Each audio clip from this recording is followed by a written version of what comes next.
They say the Amazon is alive, that it breathes, watches, even remembers. I used to think that was poetic nonsense, just something guides say to scare tourists. Until it remembered me, until it spoke to me in my brother's voice. It was 2018. I had taken a sabbatical from my job in Toronto after everything fell apart. My younger brother, Kevin, had died the year before from an overdose. 3 years clean, and then, just like that, I was the one who found him. I didn't cry at the funeral. I didn't say much to anyone. I just shut off. So when I landed in Brazil that October, my only goal was to disappear for a while. I wanted silence, deep, unfiltered silence. No people, no reminders.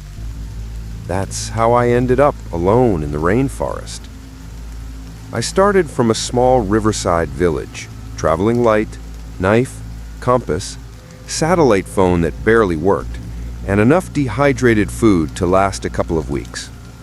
One of the villagers warned me. He said something about the jungle swallowing people, something about a spirit. I smiled and nodded politely, but I wasn't afraid. Honestly, I didn't care what happened. The first few days were surreal. Everything was loud, green, and alive. Monkeys swung overhead.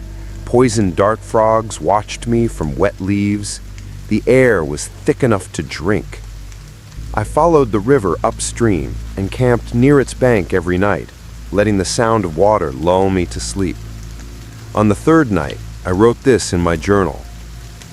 Feels good to be alone, finally. Kevin would have hated it out here. He always needed noise. That night was the last time I felt peace. It happened on night 4. I was camped beside a quiet bend in the river, had a small fire going, cooked a bland meal, read a bit, then crawled into my tent. At some point, I woke because someone was walking nearby. I lay there, eyes open in the dark, listening. Then I heard it. A whisper. "Danny, why'd you leave me out here?" I froze. My heart felt like it had stopped beating. It was Kevin's voice. No mistaking it. The same soft rasp. The exact way he used to say my name, dragging the A just enough to be annoying. I sat up slowly, hands shaking, and unzipped the tent a few inches. The fire outside had burned low. I scanned the trees with my flashlight. Nothing. Then something scraped the side of the tent. Long, deliberate drags, like fingernails. I didn't breathe. And then it laughed. Not Kevin, not human. A bubbling, wet chuckle, like something trying to sound human but not quite getting it. I didn't sleep the rest of the night. At dawn, I packed up and hiked hard. My legs screamed, my shoulders ached. I told myself I had dreamed it. Trauma, maybe. Grief, my brain playing tricks, but I didn't believe that. Not really. The next night, I found a new campsite miles away. No river this time. I pitched the tent between 2 massive trees, ate without appetite, and crawled into my sleeping bag. I was so exhausted, I must have dozed off. But again, I woke. This time, the whisper wasn't outside the tent. It was inside the tent. "Danny, it's cold." I bolted upright, swinging my flashlight wildly. Nothing. But the tent smelled damp, like mold, like something had been breathing in there that shouldn't. I stumbled out of the tent, machete in hand. That's when I saw the footprints. Bare, human-like, but wrong. Toes too long, no arch, almost childlike, but wider. And they circled my tent in a pattern. Spirals, like it had been watching me for hours. That was the night I stopped writing in my journal. I should have turned back, But something told me it wouldn't matter, that if I turned around, it would follow. So I kept moving, deeper, off any marked trail, just following instinct and dread.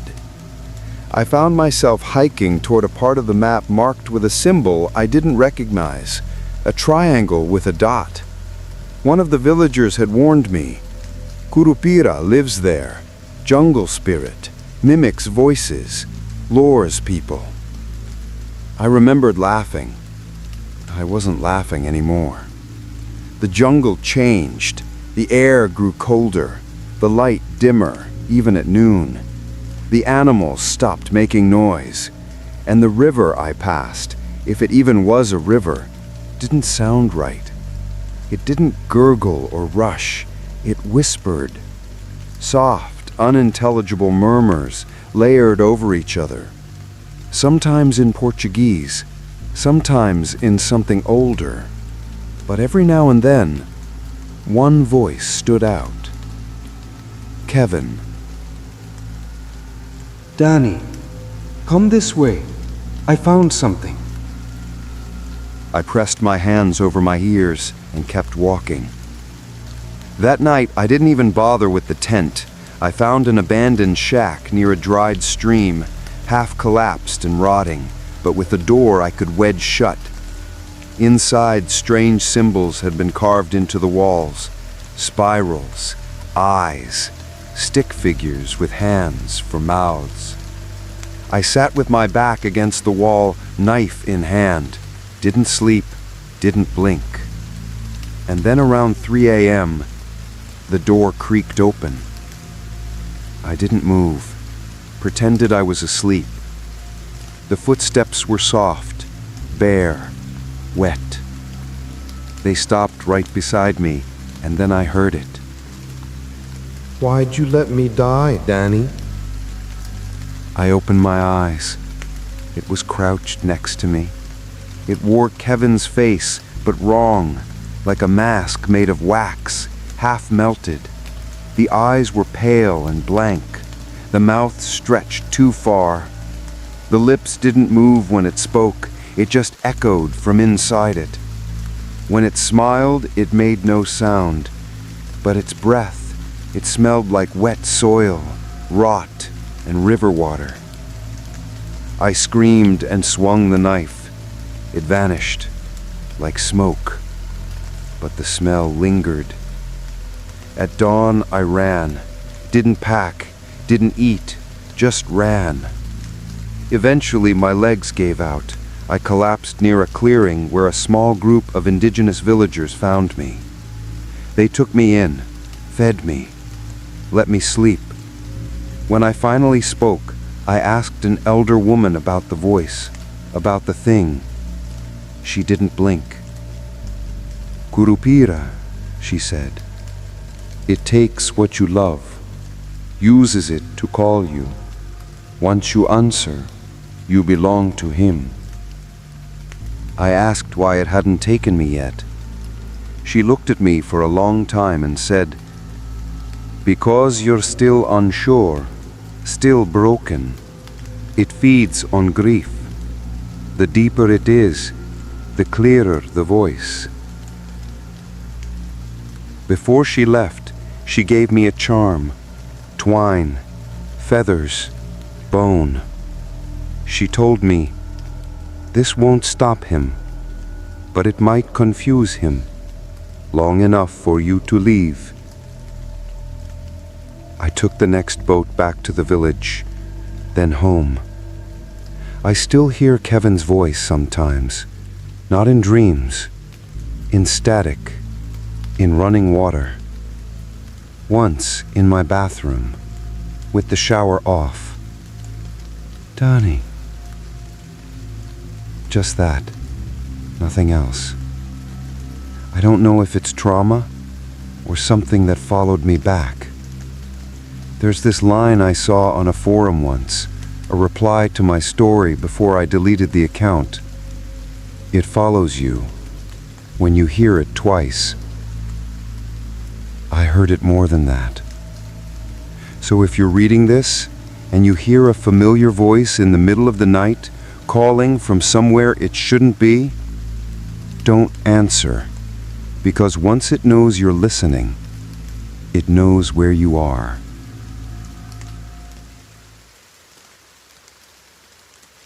They say the jungle doesn't forget. I used to laugh when the local guides whispered that, chalked it up to superstition, stories made to keep foreigners in check. But I can't laugh anymore. Not after what happened in Borneo. It was 2021, mid-July, during the rainy season. I was deep in the rainforest with Mark, my research partner and closest friend. We were part of a conservation study tracking the movement patterns of endangered orangutans. The usual drill: tag, observe, record. We'd been out there almost a month, rotating between satellite camps. That week, we were following a female we'd nicknamed Tess. She'd gone off course, deeper into the forest than we'd ever mapped. Her signal grew faint. Our GPS devices, 2 of them, both newly calibrated, started acting strange. Glitches. Waypoints disappeared. The map shifted unnaturally, like we were walking in circles even though the terrain changed beneath our feet. Mark joked that we were in some kind of green Bermuda Triangle.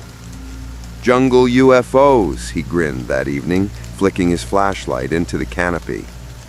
Think the apes are in on it? I laughed. Only if they've got a spaceship made of vines. By dusk, the signal was gone. No Tess, no GPS, just a dead zone of towering trees, damp earth, and the oppressive heat that clung to your skin like wet cloth. We set up camp on a ridge overlooking a misty gorge. There was something oddly quiet about the place, too quiet. Even the cicadas seemed to hold their breath. We didn't mention it out loud, but I saw it in Mark's eyes, a flicker of unease. Night came hard and fast. By 8 p.m., the forest was a wall of shadows. That's when we saw the lights. Tiny orbs, blue, ethereal, appeared between the trees. At first, I thought it was fireflies. But fireflies don't hover in perfect silence. They don't move with purpose. These things watched.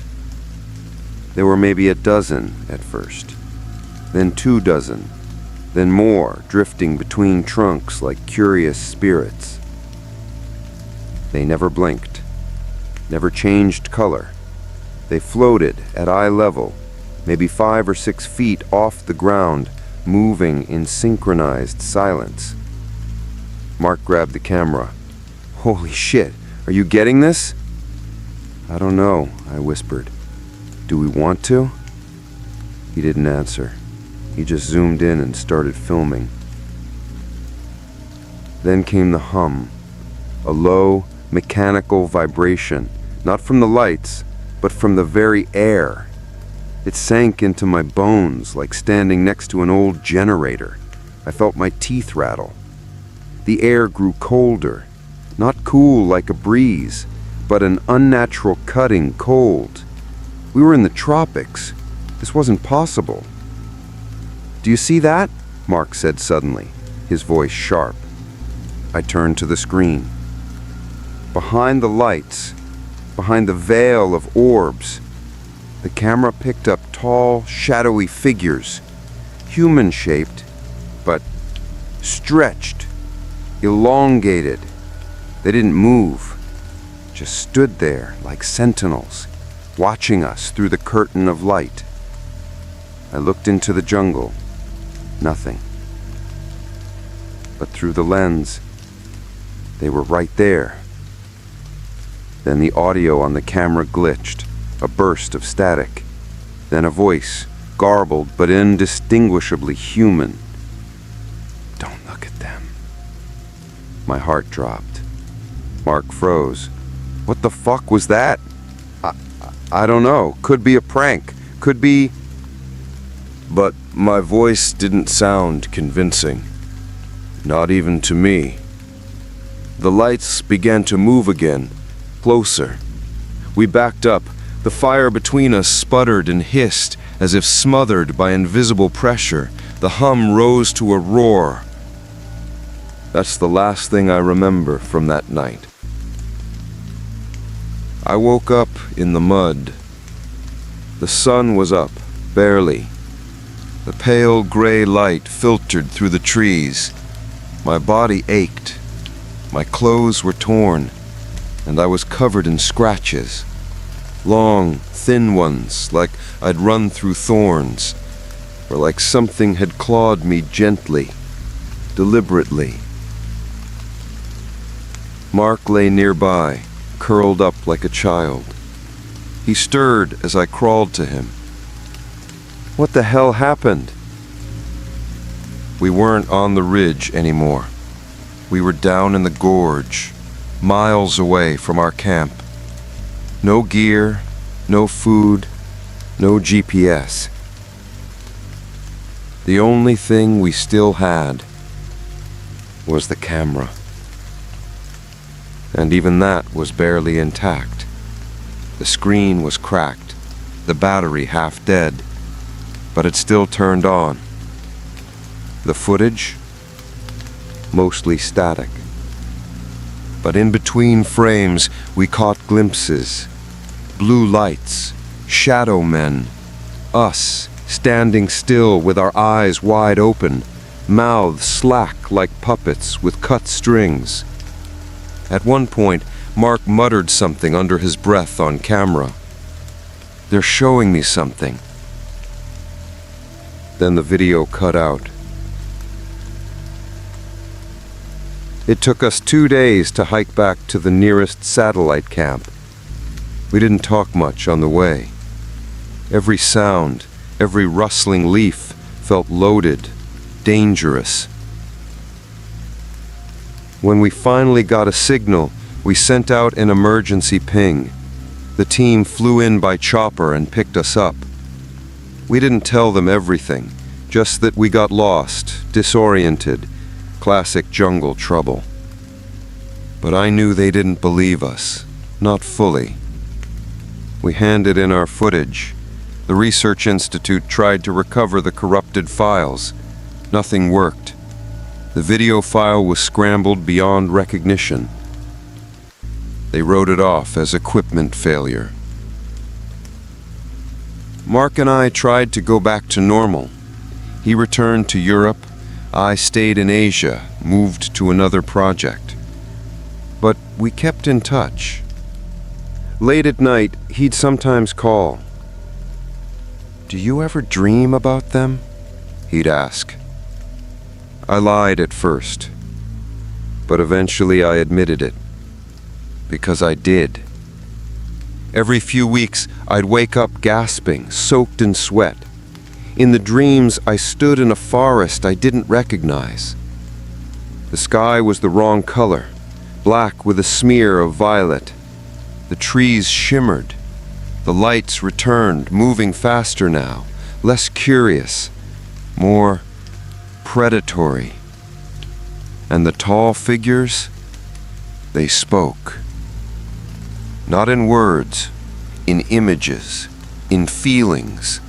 My dreams would be filled with symbols, spinning patterns, floating shapes, alien equations that made no sense but filled me with dread. And one phrase, always the same, whispered behind the static. You weren't supposed to see.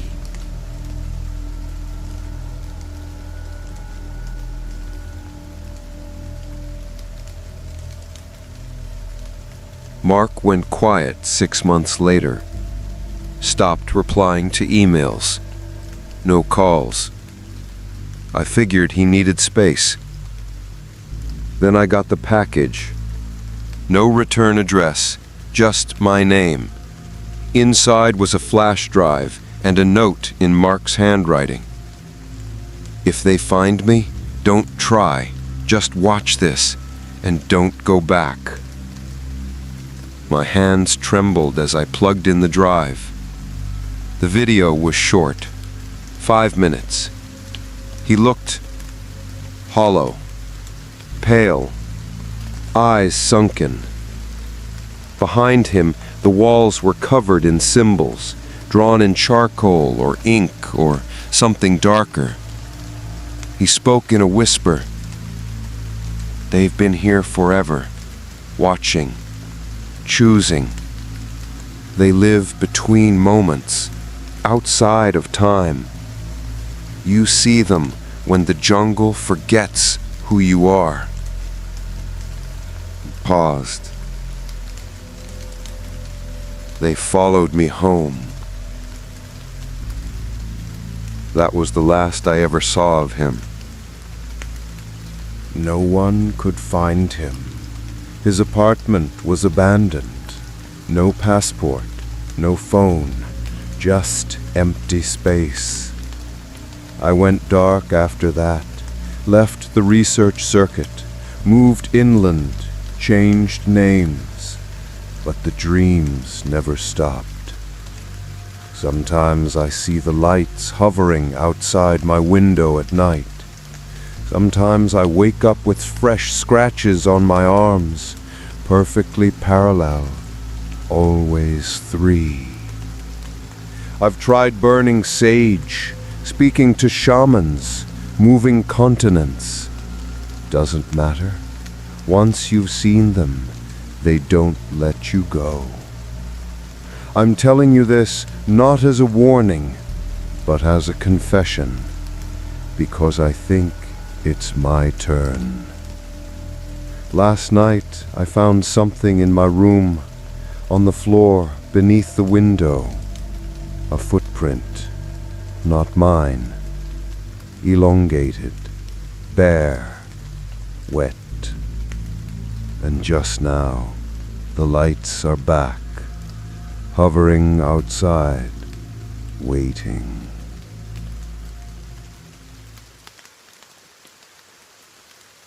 I've always loved the jungle. Not for its beauty, not really. Not for the endless shades of green or the way the canopy swallows sunlight. What pulled me in were the things it hid, the moments it offered only once to those patient enough to wait in its silence. I was on my 4th trip to Costa Rica, documenting nocturnal wildlife. My specialty is camera traps, motion-activated rigs that capture elusive species without human interference.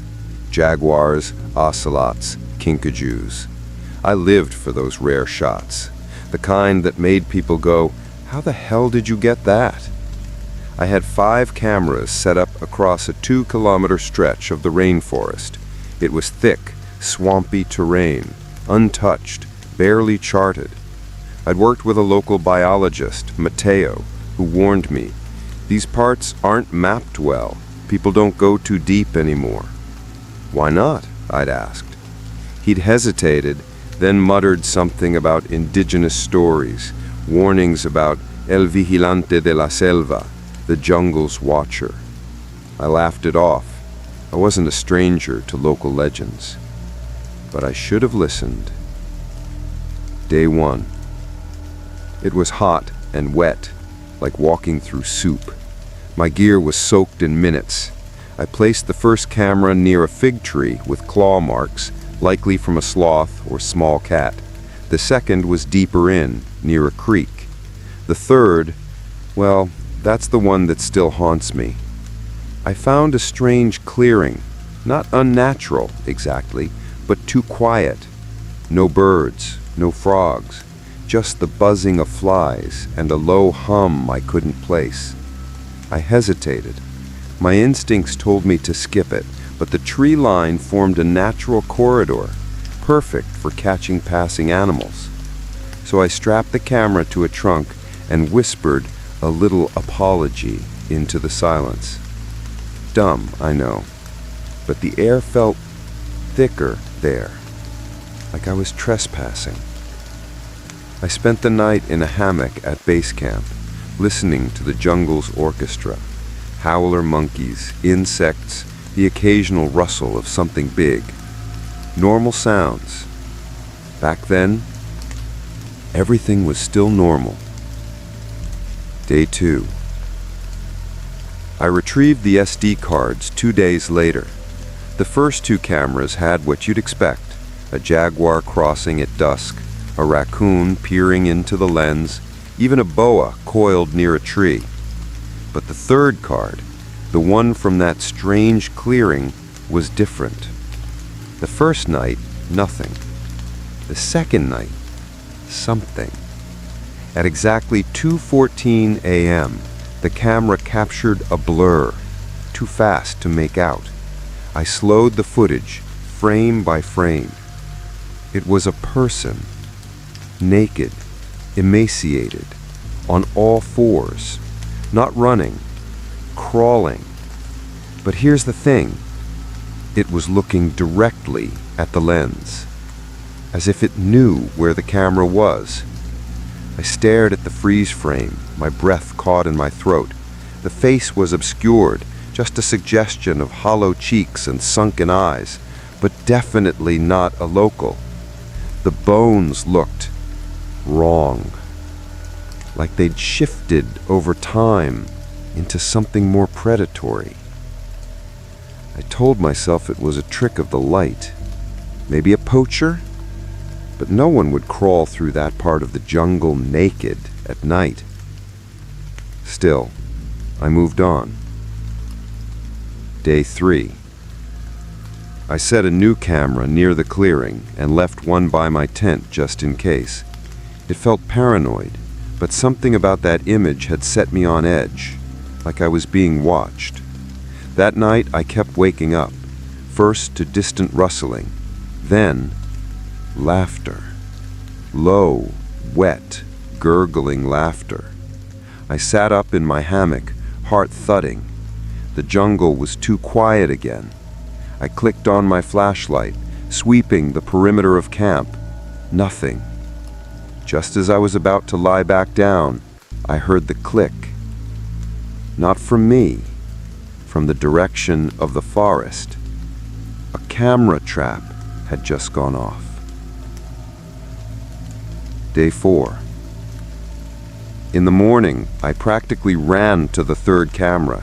My hands were shaking as I ejected the SD card. It had gone off 5 times the night before.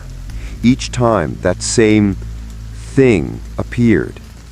Closer, clearer. Now I could see its ribs, the curve of its spine, the way its shoulder blades jutted out like wings. And the face. It was smiling. Not in a friendly way, in a knowing way, like it recognized me. The last photo chilled my blood. It was standing, not crawling, standing upright, half shrouded in leaves, one hand resting on the camera, eyes staring into the lens. How the hell did it find the camera in the dark? I packed up early that day. I was ready to leave, but my return was scheduled for 2 more days. Mateo would pick me up at the ranger station. No cell signal. I was stuck. That night, I locked myself in the tent, zipped everything, kept a flashlight and machete beside me. No sleep, just dread. And then at 3:12 a.m., I heard the click again. Then another, and another. Shudder after shudder, dozens of them. Then silence. Day 5. I waited until daylight before I dared step out. The jungle felt dead. My breath fogged in the humid air. Was that normal? I went to the tent camera first, the one I'd placed just outside camp. It had one new photo. One. I pulled it up on my camera screen. There I was, in my hammock, asleep, and crouched beside me, it. Its hand just inches from my face, its mouth open, its eyes wide and white. I fell backward, dropping the camera. My skin went cold. It had been in my camp, inches from me, watching, smiling. I couldn't think, just packed everything in a panic and sprinted toward the ranger station. 5 kilometers. My lungs were on fire. My boots tore up my ankles, but I didn't stop. Mateo found me collapsed at the station. I couldn't speak at first, just pointed to my gear. They recovered my SD cards, all but one. The clearing camera, the original, was gone. Camera, straps, tree bark, all stripped clean. No sign it was ever there. The techs went through the data. They found something new. A final photo on my tent camera. Not of me, not of it, but from inside the tent. As if someone or something had figured out how to operate the camera within. The shot was angled down, looking at the floor of the tent, like someone learning to use it. The timestamp was 5 minutes after I had already fled. I stared at that image for hours, and then I heard Mateo whisper behind me, "It learned." I never went back. Gave up wildlife photography, sold my gear. I still wake up at night drenched in sweat, convinced there's a click in the corner of my room.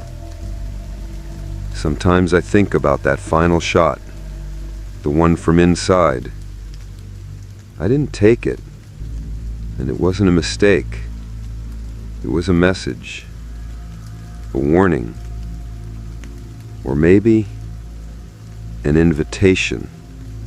Because sometimes when I close my eyes, I hear the shudder, and I know it's still watching, still learning, still waiting.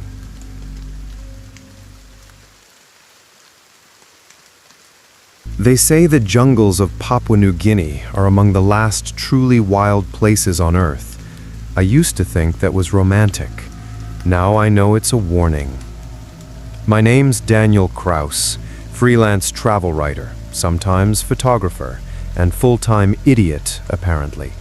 I was on assignment to document remote tribal cultures, hoping to piece together a story about oral traditions and spiritual customs in isolated communities. I had a fixer lined up, a man named Seiko, but when I landed in Port Moresby, I got word he'd been arrested. Something about a bar fight gone too far. The details were fuzzy, and no one wanted to talk. I should have turned around right then. But I'd already bought the permit, spent half my advance on gear, and had a vague lead on a nomadic tribe that allegedly moved deep through the rainforest in seasonal cycles. Seiko's cousin, an older man with rheumy eyes and a cough that never left his throat, offered to guide me for part of the way. He told me to keep my head down, respect the forest, and above all, never follow drumming at night. It sounded like superstition, and I nodded along like I understood. I didn't. 2 days in, the trail vanished, literally. The jungle swallowed it like it had never been there. My guide insisted we turn back. I pressed him to keep going. We argued. He called the place Arupala in his native Tokapisin, which he roughly translated as the place where faces watch. I laughed. He left. And I, like the idiot I've already confessed to being, kept going alone. By the 3rd day, I'd run out of real food and was rationing water purification tablets like candy. My GPS, drained by the constant cloud cover and thick canopy, blinked red before giving up entirely. I had no signal, no map, and no real idea where I was. But that's when I found it. It began with smoke, thin curls rising from beyond a cluster of fan palms.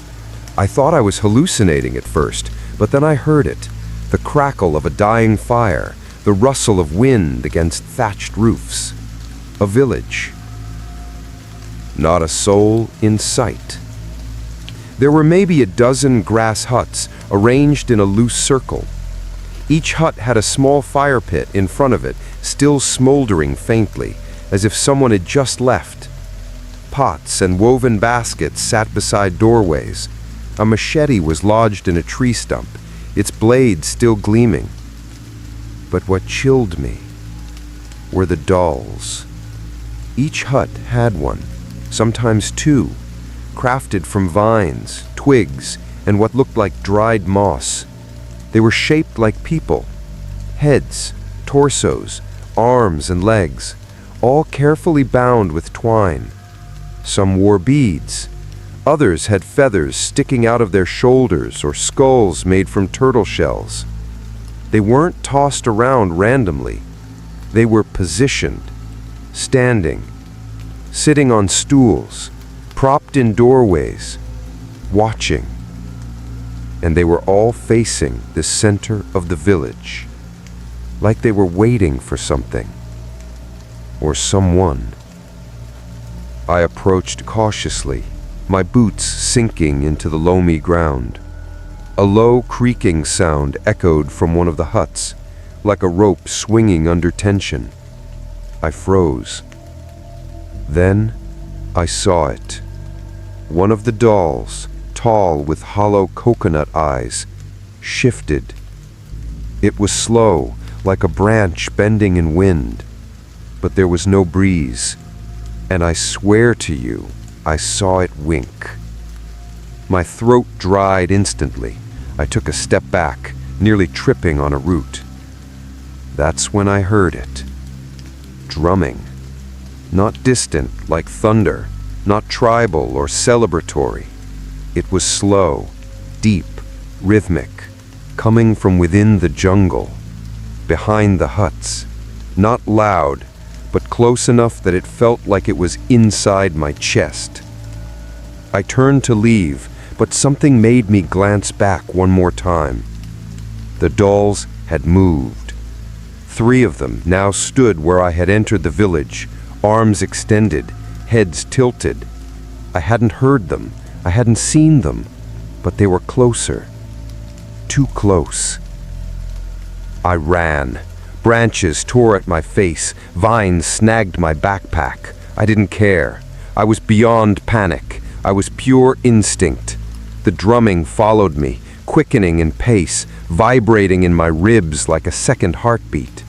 Every few seconds I thought I saw movement in the trees, slender figures darting just out of sight, watching from behind the moss-laden trunks. I ran until my lungs burned and my legs gave out. I collapsed beside a stream, gulping water with shaking hands, praying I was far from whatever that place had been. That's when I noticed something odd. There were footprints in the mud. Dozens. But not going toward the village.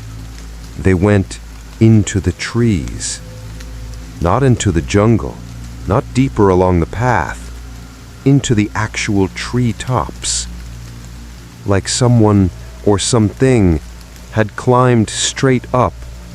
Every print was elongated, narrow, toe-heavy, barefoot, but wrong. Wrong shape, wrong spacing, human adjacent. That night, I didn't sleep. The drumming never stopped. I built a fire, but it gave little comfort. In the dark, I could hear whispers. Not in English, not in any language I recognized, but they were close, circling, sometimes overhead. Branches cracked, leaves rustled, water rippled where no wind blew. And then, singing, a low chant, monotone, male and female voices blending into something that didn't rise or fall, just held one terrible, endless note. I wrapped my sleeping bag around me, clutched the handle of my knife, and cried like a child. By morning, the drumming had stopped, so had the singing. But when I unzipped my bag, I found something resting beside me. One of the dolls. Its arms were open, its head cocked, like it was listening. And in its chest cavity, someone had stuffed a piece of my torn shirt. I screamed and threw it into the stream. But it didn't float. It sank like it was weighted. I stumbled to my feet and followed the current. If nothing else, water leads somewhere, eventually. I kept moving, even when the jungle felt like it was folding in on me. Trees grew closer. The sky vanished behind layers of moss and lichen. Birds stopped calling. Insects vanished. There was no noise, no life, just watching. The next thing I remember clearly is collapsing near a boulder streaked with red clay. My body was failing. Hunger, dehydration, panic. I think I blacked out. When I woke, it was raining. Sheets of it. The world had turned gray and wet and slick. I heard voices, real ones. I tried to shout, but my throat cracked. I waved weakly, and a blur of movement crashed through the trees. Rescuers in bright yellow rain gear, speaking English, tokapisin, radios squawking. They found me. They said I was 20 miles downstream from where anyone expected me to be. I don't remember moving. I don't remember climbing. But my boots were shredded, my shirt torn to ribbons, and there were small cuts all over my back and legs, scratches too evenly spaced to be natural. They carried me out by stretcher. I babbled the whole time about the dolls, the village, the faces in the trees, the drumming. They thought I'd gone mad. Maybe I had.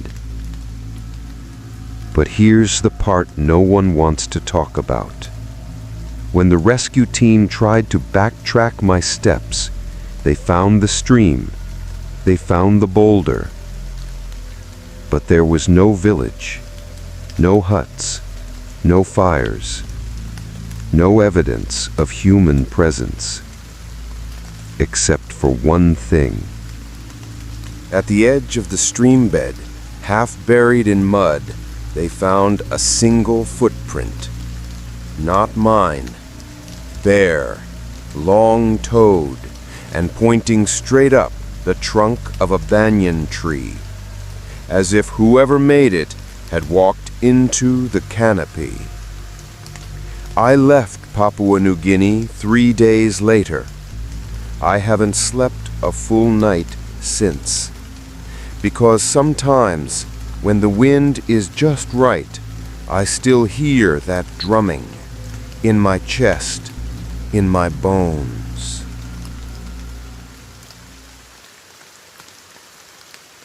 You don't just stumble into the Congo Basin. It swallows you. For me and Leo, it started as an adventure. Two friends in our early 30s, bonded since college with a shared obsession for off-grid travel. This trip was supposed to be a reset, an escape from the noise of city life and the growing pile of disappointments we called adulthood. The rainforest was mystery incarnate, and we craved the silence it promised. We were 6 days into the trek, past the villages, past the rivers that glowed with the eyes of crocodiles at night. Just trees now, trees that towered over us like they remembered things older than man. The guide we hired in Bandaka turned back 2 days ago, said he didn't go further than the old missionary camp, something about wrong places where the land doesn't sleep right. We laughed him off, of course. Leo called it jungle lore, a pretty phrase for fear. We were loaded with supplies, maps, GPS, and a satellite phone. That last one stopped working on day 4.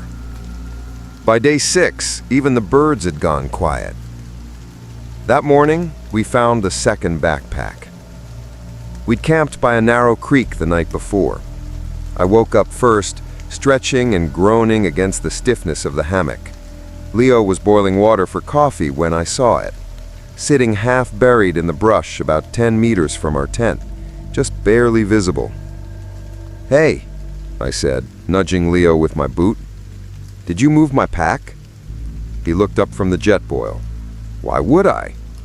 I gestured. "Then what's that?" We both walked over.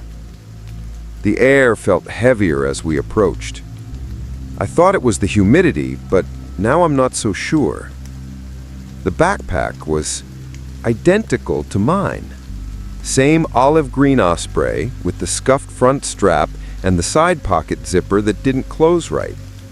I pulled mine over for comparison. It matched down to the same muddy smear across the top flap. The final blow? The laminated name tag I had tied to the top handle with black cord. Aaron Kingsley, blood type O+, ICE, Mom, 555341. Exactly the same. Leo chuckled nervously. "You've got a twin hiking around here, huh?" But he didn't sound amused. He sounded unsettled. I swallowed the lump in my throat. This isn't funny. No one said it was. Then he picked it up and opened it. The zipper stuck halfway, just like mine did. Inside were gear items nearly identical to what I carried. Mess kit, water filter, extra socks, first aid pouch, even a half-used tube of the same brand of toothpaste. But what froze both of us was the journal. It was wrapped in a weatherproof case, just like mine, and when Leo flipped it open, pages fluttered in the breeze. Notes, drawings of trails, sketches of tree bark, fungi. My handwriting, my writing style. And on the final page, scrawled as if the pen had been shaking, "It's wearing my face now. Don't let it..." The page was torn just below that. I stepped back instinctively. My breath hitched. Leo stared at the journal. "Dude, this is seriously messed up." "No," I said. "This is a prank. Has to be." "But who? No one knew we were here. No tourists, no trails, no guides brave enough to come this far." Then night came. The forest turned black like someone flipped a switch. Even our campfire, though fed generously, cast sickly weak light like it didn't want to offend the dark. Crickets chirped, but the usual chatter of monkeys or owls was gone.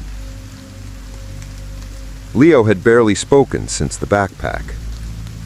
I was writing in my real journal when I heard the first snap. A branch, not far off. I froze. Then a voice. "Help! Aaron, help!" Leo. But Leo was right in front of me, staring into the fire, motionless. The voice came from the jungle, about 30 meters to the east. I stood up slowly. "Did you hear that?" Leo looked up. His eyes were wide. "Yeah," he whispered. "Sounded like me." I blinked. "What?" He stood, grabbing his machete. That was my voice, exactly. We both stood, listening. The forest was still again. Then, "Aaron, I'm hurt, please." It sounded just like Leo, but it wasn't his tone. It was hollow, empty, like someone playing back a recording through a smile. Leo turned his head toward the noise. His jaw tightened. "I'm gonna check it out." "What? No! Are you crazy?" He shook his head. "I can't explain it. It feels like it wants me to follow it." I grabbed his arm. "We stay together." But he pulled away. Stay here. If I'm not back in 15 minutes... He didn't finish the sentence. And then he disappeared into the trees. He didn't come back. I sat by the fire with my flashlight aimed at the trees, heart slamming against my ribs like a trapped animal. I called his name, over and over. No response. Until 2 hours later. I was nodding off, stupidly, when I heard it. Footsteps. Crunching underbrush. Slow. Deliberate. Then a voice. Aaron? I shot upright. Leo? The figure stepped into the firelight. It looked like Leo, dressed like him, right down to the fading bandana he always wore around his neck. But something was wrong. His clothes were dry, too dry, as if he hadn't walked through the same damp, clinging forest I had. His eyes didn't look quite right either. Too wide, pupils a little too big, and the color off. "Where the hell have you been?" I asked, slowly rising to my feet. He smiled. "I got turned around, but I'm okay now." The smile didn't touch his eyes. Then he sat by the fire and didn't blink for 5 straight minutes. I didn't sleep. He eventually laid down in his hammock, or at least pretended to. I waited until his breathing slowed. Then I slipped into the jungle with my flashlight and real journal. I needed to see if the original backpack was still there. It was gone. So was the spot. It looked different, like the ground had healed itself, covering where we stood earlier. No indentation, no broken grass, no sign of disturbance. Then I heard footsteps behind me. I turned around, and Leo was there. But I'd left him in the hammock. This Leo looked wet, mud-caked, scratched across the cheek, bleeding. Aaron, thank God, it's me. It took my face." I backed away, the flashlight shaking. "What are you talking about?" He stepped forward, tears in his eyes. "Please, I've been trying to get back to you since last night. The thing, it's wearing me." "Stop. You have to believe me. That thing in camp isn't me." Behind me, the bushes rustled. A second Leo stepped out. Now, they were both there. I screamed. One of them hissed. The other fell to his knees and wept. I ran. Branches slapped my face. Roots caught my feet. I tumbled once hard, felt something twist in my ankle. I didn't care. I just kept running until my lungs burned and my ears were ringing. When I finally collapsed, the jungle was still silent again. No birds, no Leo, no fire, no second backpack. My own bag still had the name tag. My journal was intact, but something had changed. Every photo in my phone was gone, replaced with selfies I don't remember taking, all of them in the jungle, all of them with Leo. But in each he looks different, blurred, like he's mid-shift. The last one? It's of me, smiling in the trees. But I didn't take it. I made it back to the nearest village a week later, haggard, half-starved. I told them Leo fell during the hike, lost. They didn't ask many questions, but I didn't go home. I couldn't, because sometimes I hear it again, in mirrors, in windows, my voice calling me from inside the trees.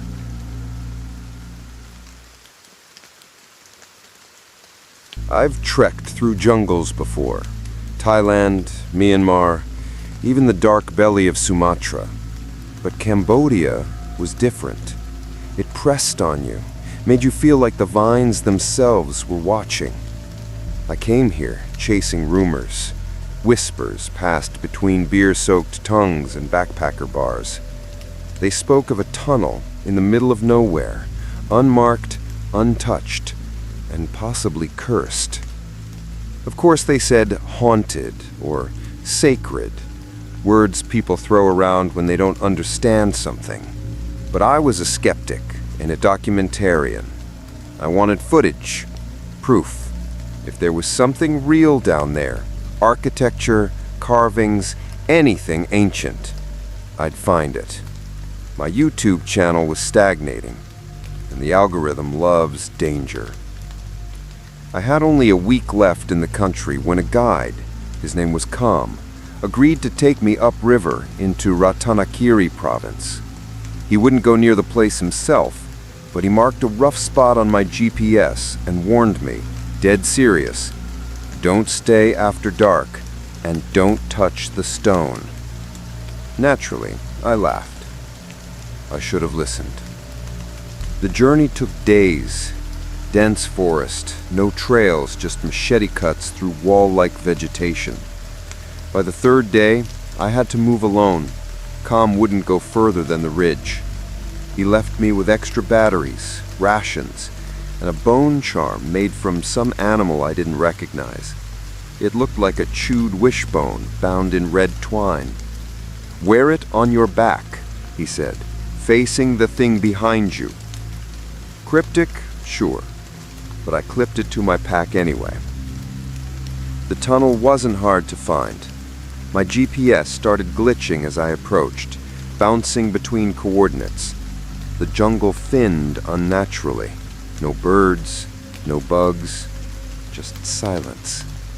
And there it was, half buried in moss and roots, a perfectly rectangular hole in the cliff face, about 7 feet tall, lined with stone so black it looked wet.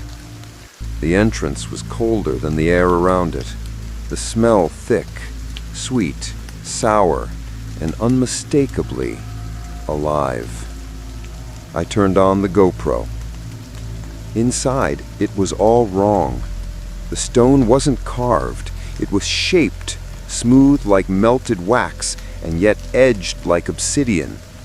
There were no tool marks, no seams, just a corridor that sloped gently downward. I marked my path with chalk at intervals, though nothing flaked from the walls. It was like drawing on glass. After 30 meters, my headlamp flickered.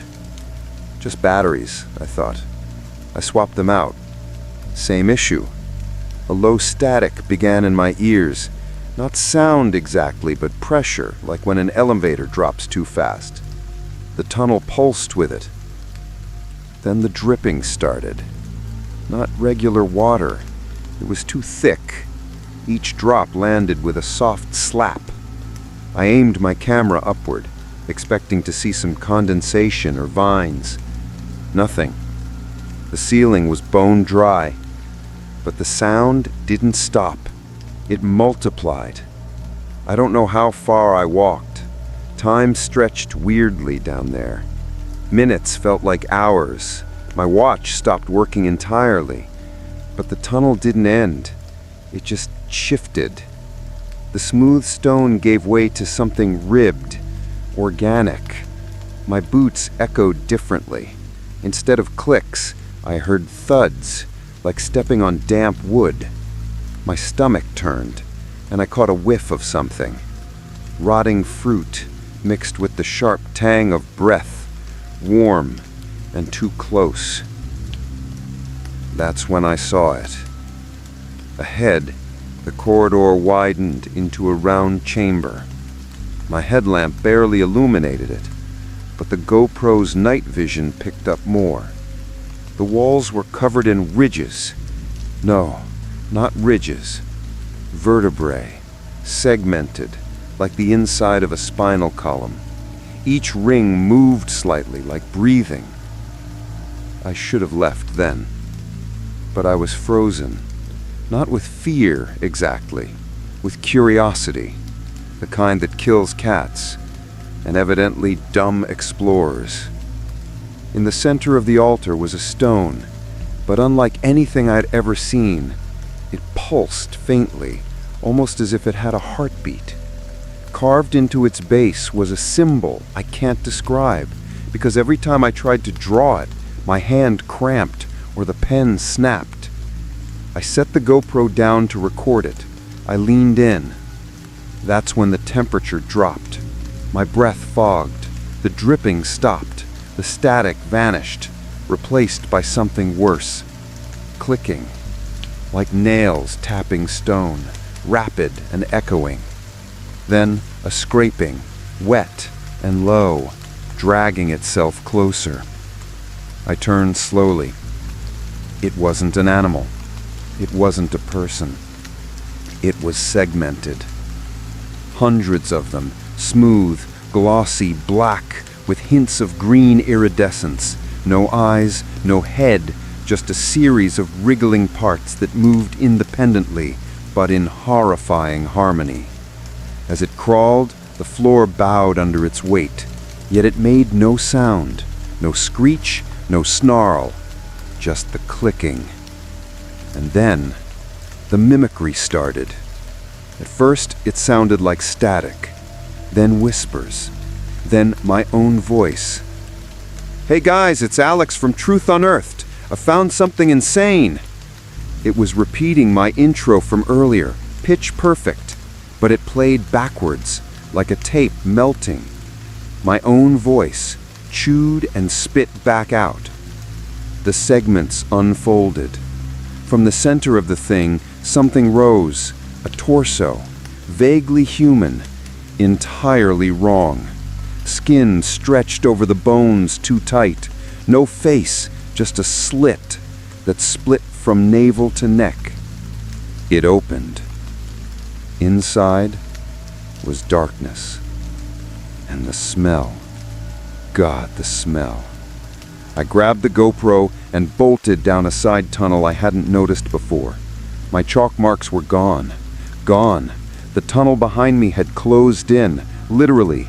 I turned back, and where there'd been a path, there was now solid stone, seamless. I ran blindly, taking turns, dipping through holes barely wide enough for my shoulders. My light died completely. I used the GoPro screen to guide me by infrared, the battery draining fast. That thing, it followed me, always just behind, always clicking. Then it started to whisper in my mother's voice. I don't know how long I wandered. I collapsed eventually, my throat raw from screaming, my knees bleeding. I crawled into a narrow crack, barely wide enough for me to breathe.